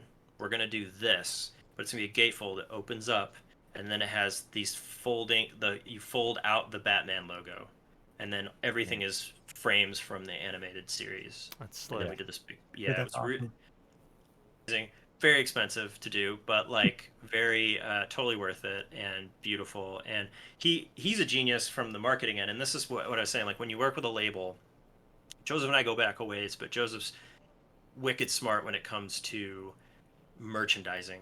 I mean, if you've ever seen a Proto Men merch table, Yeah. there's a lot of merch. And so he came in and he was basically just like, we're gonna do a huge run of these, and then what we're gonna do is we're gonna sell it to Record Store Day, because Record Store Day was like right around the corner. And so he turned around and he made a deal for it through Record Store Day because it's this big fancy vinyl package, and he did like a color variant that's like the Joker colors and all this stuff, and so he had like 1,000 copies of it, and he sold them all to Record Store Day, and it like Wow. it kind of like took this huge chunk out of the cost. Which again, like that's what you want. You want in a label. You want somebody who's going to be savvy and look at it and go, and this is the way we Yeah. can make ends meet. Which nowadays, I mean, there are fewer and fewer avenues for that because it's, True. I mean, it's only a matter of time. I mean, most kids that live in cities that aren't major cities are buying CDs, if they're buying CDs at like Target, Mhm. and it's sad. It's a sad situation that your record store is Target. I know. But I mean, there's only a matter of time before even that's gone, Yeah. Yeah, So- I think streaming, if anything, has taken the vast majority of that and thrown out the window. I mean, I am embarrassingly subscribed to 3 separate streaming services. Which so that ones I do you have? Apple Music, Amazon Music, and Come on, Spotify, Pandora. Oh, Pandora. Okay. Yeah, I feel conflicted about it. I think streaming has undoubtedly given me the ability to reach far more people. Yeah. Spotify is definitely the sort of evil empire, Mhm. Yes. so to speak. I mean, I can't really say that Apple's too much better. I think both Right. of the services combined have completely decimated how people process music. Yeah. Especially when it comes to listening to a record. And so I think that's problematic, but it's also, I mean, again, we all walk around with these things in our pockets, and they're faster than the computers I grew up with. And the idea of streaming media is, it's the most robust option from a business angle. And even now, you look at it like with COVID, everything shut down. The streaming platforms are still producing the shit out of content. I mean, they're just pumping stuff out. Yeah. So, it's the nature of the beast. I think. I mean, they certainly can coexist, though, right? I mean, Oh, totally. I mean, to some degree, the boom in streaming has fired the boom in collecting vinyl and collecting cassettes and all Oh, that sure, stuff. 'Cause totally, yeah. it's like people still want to own something physical. At least some people do, not Well, everybody. even I would argue that even Bandcamp has contributed to that. Yeah. Like, I think Bandcamp creates this great platform, but then also people go to your Bandcamp and like, oh, you have a shirt or you have a tape or Yeah. and then I mean they've really been killing it. I mean, as far as doing the Bandcamp Fridays and stuff like Yeah, that. yeah, they're awesome. They've just all good. I can't say enough good things about Yeah, Bandcamp. gotta hope that they're the future, really. I really do, and I mean, I think, but it's weird. Like, I think, I had a song that was in Godzilla versus Kong for about 15 seconds, and when That's the a lot movie for a song in a movie. when the Yeah. movie came out, the following week, I get like a thing that emails me like what statistics I have for streaming and things like that. There were 11 people that Shazammed my song in Ghana. Nice. And to me, that speaks to the power of, Yeah. obviously, Yeah. the reach of something like that. I mean, because at that point, there had been no movies. I mean, it was like the first blockbuster thing to really come Right. out. And, but also just the idea that people were like, I like this song, what is it? And are like trying to look it up. And it's like, okay, well, maybe there's 16 people in Africa who, maybe like the music or like followed me on Spotify or something, so I can't really sit and be too upset about it. I'm also fortunate. Like, I think that, there are a lot of people who listen to my music who are doers and makers, who are like coders or developers or doing things. And so they will build up a playlist and sit and work and listen to it. And, that puts money in my pocket and, keeps the whole thing going. So, I mean, from a And very see, I'm just Gen X enough that I get, like I'll go through. I don't really listen to streaming services anymore. I mhm. listened to Pandora when it first started, like early enough that I asked them because they didn't have like Mozart or Beethoven or anything, no classical music. Yeah. And when I asked them, they said that the algorithm hadn't been written yet, but they sent me a T-shirt, an apology. I was like, okay, cool. That wasn't what I was looking for. But I'm still enough now where I'll get MP3s. Like I'll find wherever the site is, pay for it, download the music, put it on an MP3 player, and I'll keep it. Like I don't listen to streaming services mainly because A, it's yet another thing I got to pay for. Yeah. B, if I don't pay for it, I get commercials all the time and I have no real control over what I'm listening to. Yeah. MP3s, I can grab what I want, put it on the player, play it for 12 hours. I'm good. For I mean, sure. I'm not quite all. I had vinyl. Jesus, I don't remember how many years ago it was now, but somebody borrowed a bunch of it and then their house burnt down. So no. all my vinyl, yeah, like all my vinyl gone in somebody else's house. But you know, I mean, I bought CDs up until CDs kind of became antiquated again, and now it's just MP3s. And I think that's what I meant by the whole music industry yeah. doing a complete change, because now, you know, it's pretty much, you know, especially with pirating, you can get whatever you want whenever you want. I mean, So you don't need to buy it. I probably got a few thousand CDs on the wall downstairs. Mhm. And I mean, it's furniture at this point. I mean, Right. that's all it is, and which is sad. But I also, the thing I really like about it is I remember as a kid going through my mom's vinyl, which a lot of which I still have, and Me too. that's like a triptych through her life, you know. Yeah. And so that music, like I look at all the CDs and I'm like, yeah, you know, I actually the other day, so it's hilarious. On my Bandcamp, I have a self-titled record that I put out in it was like early 2000s, a long time ago, and I always forget that it's there. And occasionally, a long time ago, there was a company. I can't remember the name of it. I think the company was called 5 Inch. It was like a CD company. I think they're based in New York, and they would sell CDs that were just colorways. So it was just a color. It didn't have any writing on it, but it was a CDR. And as an independent artist, like I had no means for manufacture, so I would order these colored CDs, and then I would burn them myself, and then print the sleeves and put them together at Kinko's and go to shows and sell them. And I still have a big stack of them, and I printed some CDs sleeves professionally in Nashville for this release. Anyways, this was before I mean I was just selling here and there. I'd sell some at shows maybe. Yeah. And but I always forget it's still listed on my Bandcamp, and somebody bought one the other day, and I was like, fuck, I don't have any way to write a CD anymore. None of my computers have CD drives. I know, right? And it kind of blew my mind, and I was just like, shit. And so I had to order a little CD drive, USB-C CD drive to plug into my Mac Pro. But I was like, it's just a sign of the times, I guess. It's really weird. I mean, I still try to buy a lot of vinyl. I listen to a lot of vinyl. But I also I look back on the history of music for me, and I've told this story before, but like I had a friend in, I think it was late middle school, who was like, there's this thing called MP3s, and it's like a CD. And I was like, wow.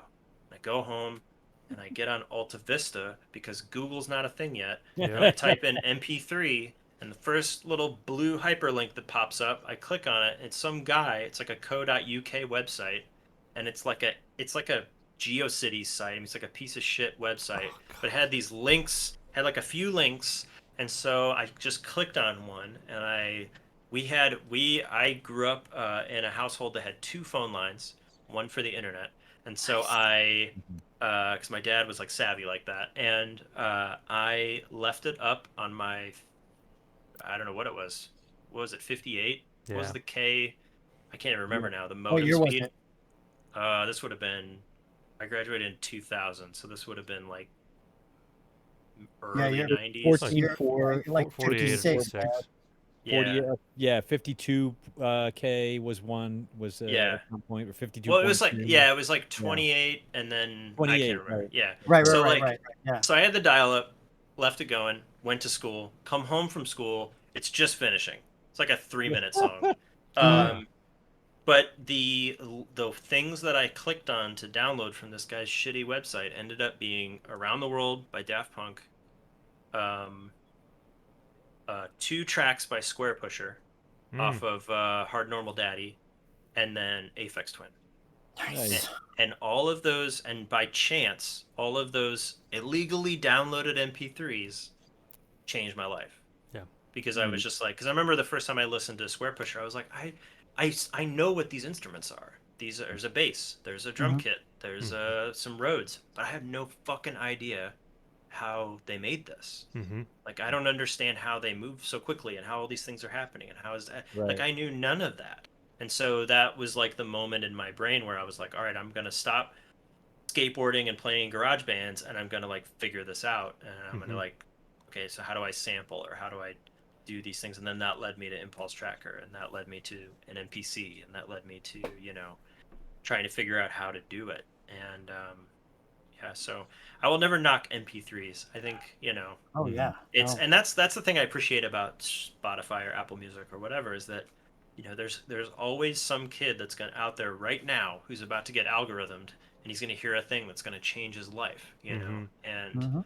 that's really cool. Like, and it's cool that that's much more. I mean, maybe kids take it for granted because they have so much of it now, but it's there's a lot of power in that. For sure. Yeah, yeah. I want to actually circle back to a question I had, and it's a little bit of a nice segue with the talking about our dial-up days and our antiquated computers and CD-ROMs and so on. Good old game soundtrack Mist and Riven Yeah. and all the rest of those guys that came out in 95, 98, and then a couple thereafter. But that I remember blowing my mind, and I had the like 3 or 4 disc soundtracks for those guys. Yeah. I think that was fairly early on, and certainly in the electronic music standpoint, that was all done on synth. I think. How did you see that from sort of just a purely historical point of view of impact the industry, impact the gaming? Because it was extremely soundtracked. It was nothing that was Yeah. we're gonna make a I don't know, whatever. It was all mood. Sure. It's weird because like I worked on a game a few years ago called Trackless that my friend Aubrey Sir developed. And when he first showed me the prototype, he had built some levels for Brigador, and that's how I met him. Mm-hmm. And he was like, I'm developing this other game. It's kind of a fantasy. It's a puzzle game. And I was like, okay. And so he sent me the kind of prototype to look at, and so I started playing it, and immediately it reminded me of Return to Zork. Did you ever play that game? Mm-hmm. Yeah. Fuck yeah. And I was Old like, school. oh shit. And when I was a kid, I loved it because my dad he had one of those like old school console PCs that had the green and black screen. I think it was an Osborne, and he had Zork, the text Zork. And I was like, okay, this is cool. And he would show me how it works, and I would like kind of try to figure it out. And then, so when Return to Zork came out, I think he was sort of like, oh, we should get this because I had Zork and it'll be fun.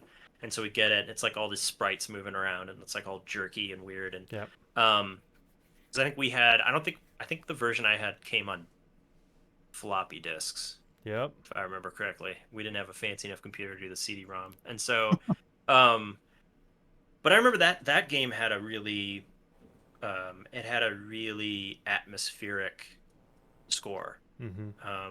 But yeah, when Mist came out, Mist was definitely like the next level, I think, for me. But the one I really remember sticking out the most was when Quake came out. Oh yeah. Because to me, Yeah. Quake, because up until that point, and I was a huge Nine Inch Nails fan. Yeah. But up until that point, I mean, the games I'd really dug into, I was a huge Sierra fan. I had like every Sierra game. And was really into Mist, really into all the Quest games, all the like. I just love that shit.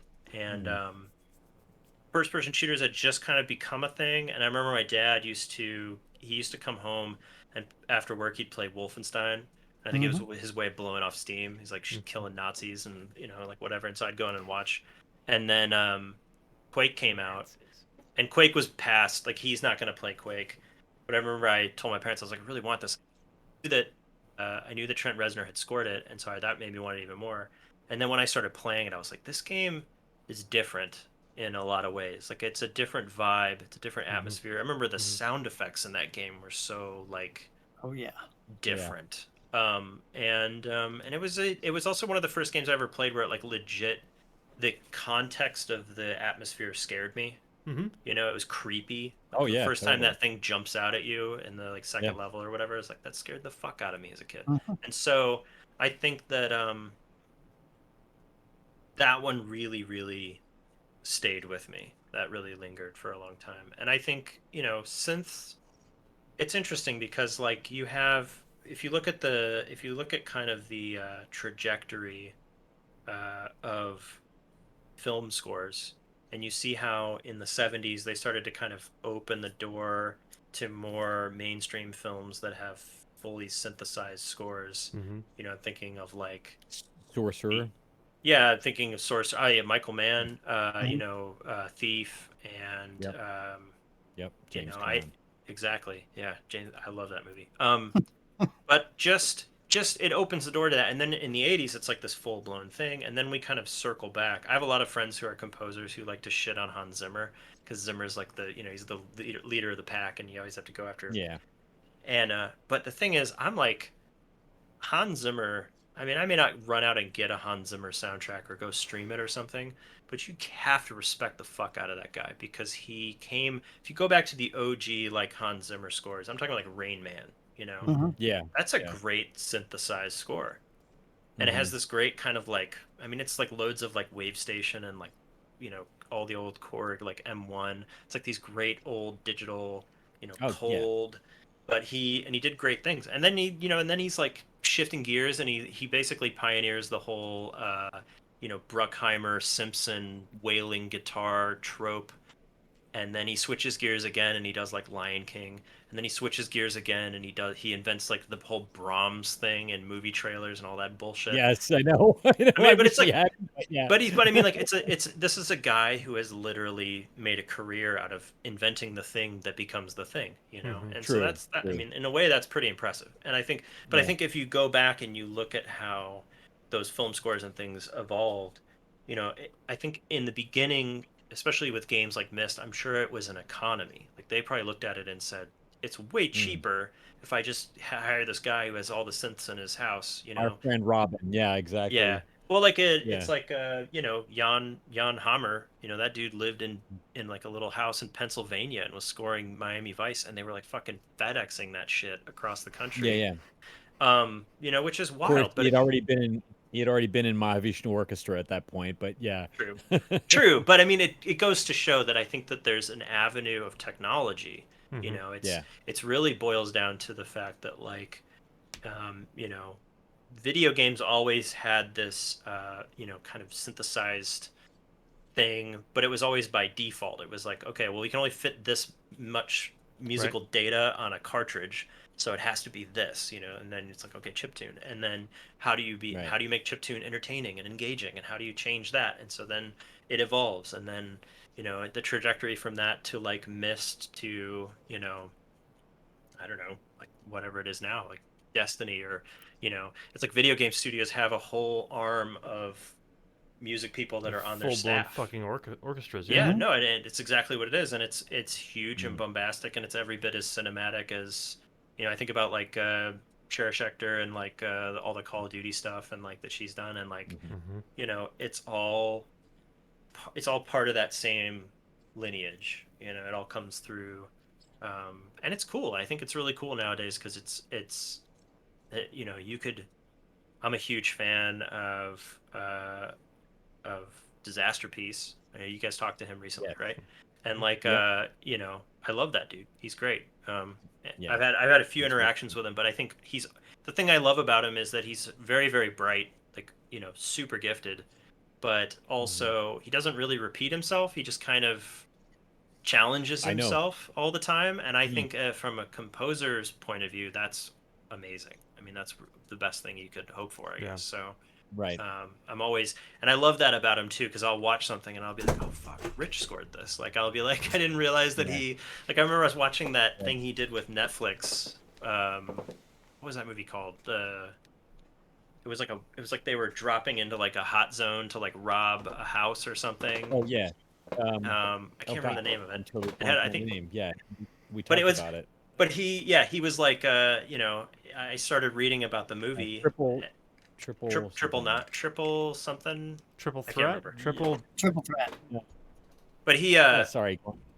he again, you listen to it and you're like, this doesn't sound like Fez. This doesn't sound like Yeah. It Follows. It's like it's very different, but I think that's awesome. Yeah. I think It's a really great score. Yeah, Yeah. it's speaking of mixing acoustic sounds with electronic Totally, and sound yeah. design. Hey, by the way, I just want to bust in for a second because there's one particular viewer on our Twitch stream who's been making some good comments. I just want to shout him out. A few bad dudes. He said, honestly, would be great to see an FMV game with a MAV soundtrack, which I Yeah. agree with. And when we were talking about 70s and early synth scores, um, he said Cool Runnings too. Yeah. Mentioned Cool Runnings. Oh yeah. man. Yeah.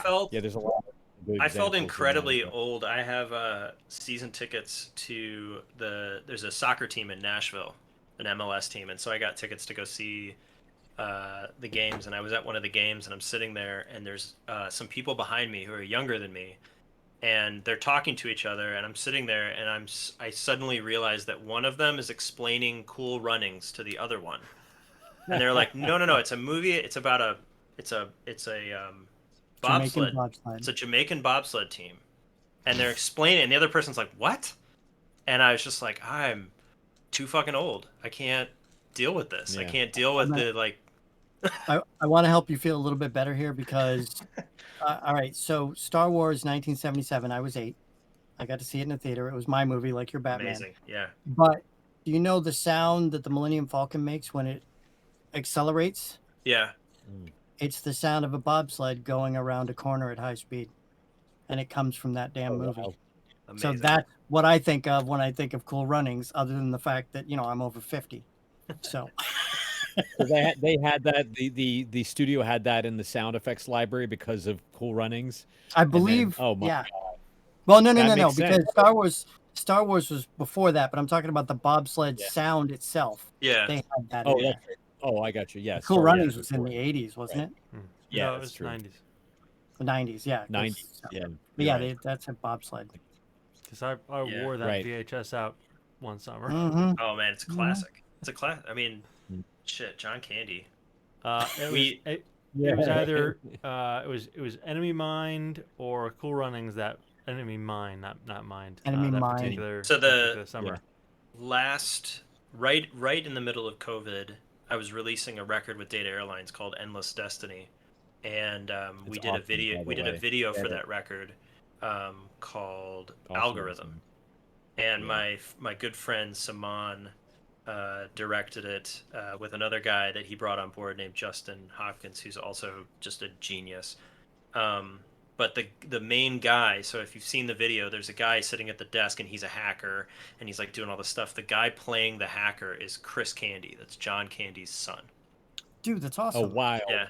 So like That's he and I became friends. He's friends with Saman, and that's how like he brought him into the project. But he and I became friends, and we'll like message back and forth. And like last Christmas, Home Alone was on, and so I sent him like a Mhm. picture, and I was like, man, it's just not the holidays until I, see old Yeah. Gus.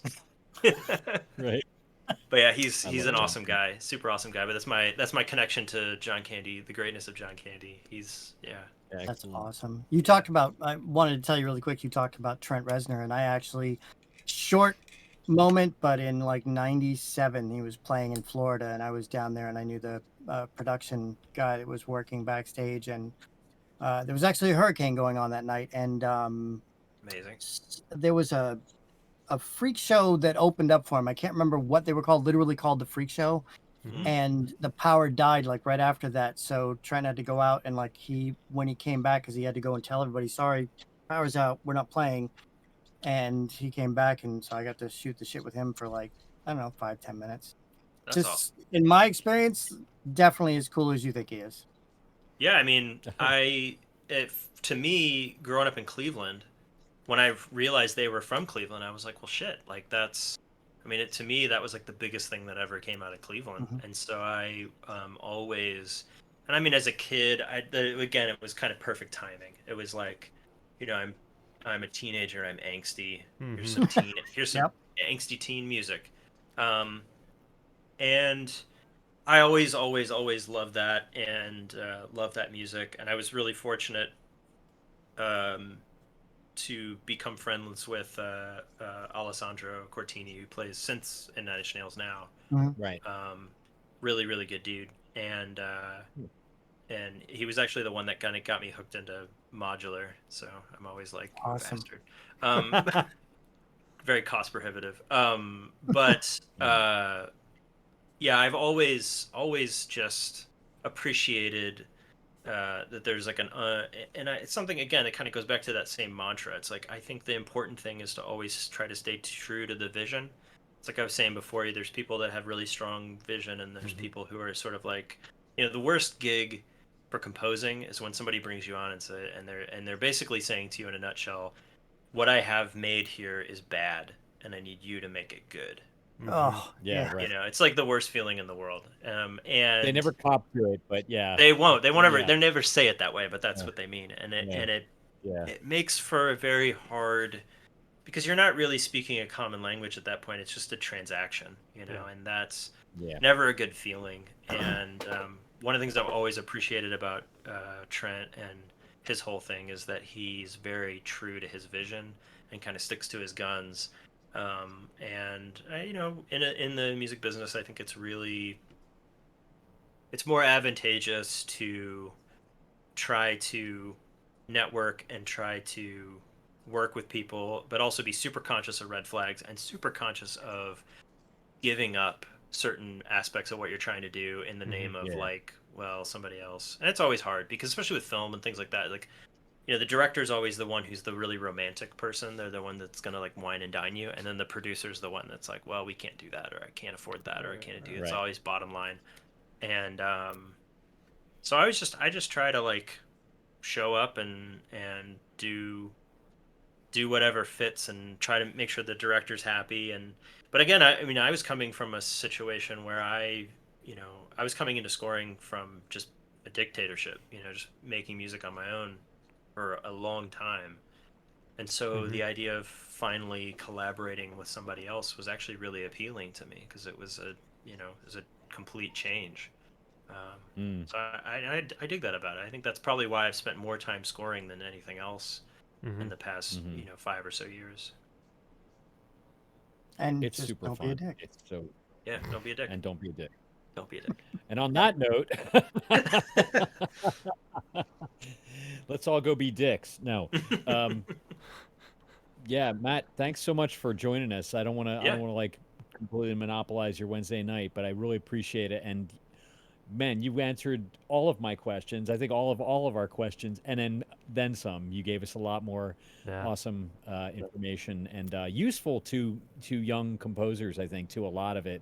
A few bad dude says thanks, Matt. Thanks all of y'all. So All on the right. stream. Very good. Yeah. Any last words? No, I mean, it's been a pleasure. Thanks for having me on. It's good to see you again. I haven't seen you in a minute, so that's kind of I good. know. I Great to know. meet I've you got guys. I'm trying to crazy remember. I hair think the now. last time I saw you was in Philly, right? Oh yeah, that's right. At the Icebox. Yeah, it was Yeah, a exotic festival in that weird space that, in it, the like, yeah, it was like the worst acoustics you could probably want to have. really Like, bad. Yeah, it but it really was an was. intensely fun show. Like, really enjoyed Yeah, yeah, that whole. I mean, and again, that was another solid. Same with Magfest. It was just like a really cool. I don't know. I love stuff like that. Like, the first time I went to yeah, PAX, I walked around and I just put my headphones in, my earbuds in, and yeah. walked around and listened to music and saw all these people in their element without shame, they were just 100% in it, locked in. Right. And I thought it was the coolest thing. I was like, this is amazing. So Yeah. that's the thing. As a kid growing up, I had more than my fair share of people telling me that music's not a career, music's not a I know. this, that Yep. kind of thing. And I always just try to, if there's one thing I can really like hammer home with people, it's like, don't let other people, tell you what you can and cannot do. you know, if you're really passionate about something, like do it, go after it, you know, because Mhm. chances are that you're going to find out a lot of things about yourself, but chances are in that journey you're going to meet other people and gain stuff from them. Yeah. And then if you're lucky, maybe you'll put things out into the world that people are like, hey, this means something to me, which is a Yeah. really good feeling. It's a really cool thing. So Yeah. Oh, hell yeah. All right, man. Well, thanks again. I'll be in touch. Hopefully we'll see each other one of these days. yeah, hopefully we'll be back In- into in- festivals at some point actually happening, Yeah. and then I'll Oh run my into you God. in person. That would be Yeah, really yeah. awesome. Hope And I sent you a Yeah. link play to that soundtrack. Cool. Thank you. Yep. All right, guys. Thank you, Yeah. Twitch stream, and we'll see you next Wednesday. Cool. Thanks, Thanks, guys. guys. Something. Take care, See ya. man. All right. Bye. Take care.